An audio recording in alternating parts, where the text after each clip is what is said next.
நண்பர்களே, welcome to my channel அம்மா என் தெய்வம். பாருங்கள் நம்மளே, அந்த கருவேப்பிலையில் இருக்க புழு அது தண்டுலேருந்து இலைப்பகுதிக்கு அவ்வளோ அழகாக லாபமாக வருது பாருங்கள் நம்மளே.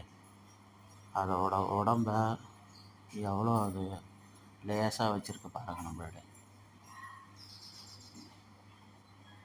இது என்ன புழுன்னு சொல்லிட்டு கமெண்ட் பண்ணுங்க நம்மளே. உங்களுக்கு தெரியுமா இந்த புழு?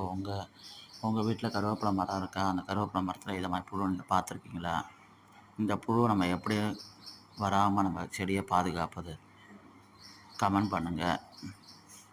இந்த வீடியோ பற்றின கருத்துக்கள் வரவேற்கப்படுகிறது. இந்த வீடியோ பற்றின கருத்துக்களை மறக்காமல் நம்ம கமெண்ட் பாக்ஸில் பதிவு பண்ணுங்கள். மேலும் நமது சேனலை, அம்மா என் தெய்வம் சேனலை சப்ஸ்கிரைப் செய்து கொண்டு அதில் இருக்கும் பெல் பட்டன் அழுத்திட்டு ஆள்னு கொடுத்துங்க. அப்படி கொடுத்துட்டா இதை மாதிரி வீடியோலாம் உங்களுக்கு உங்கள் மொபைலில் நோட்டிஃபிகேஷனாக உடனுக்குடனே வந்து சேரும். மேலும் இந்த வீடியோக்கு லைக் பண்ணுங்கள், நம்மளுக்கு ஷேர் பண்ணுங்கள். நன்றி, வணக்கம். வேறு நல்ல வீடியோ சந்திப்போம்.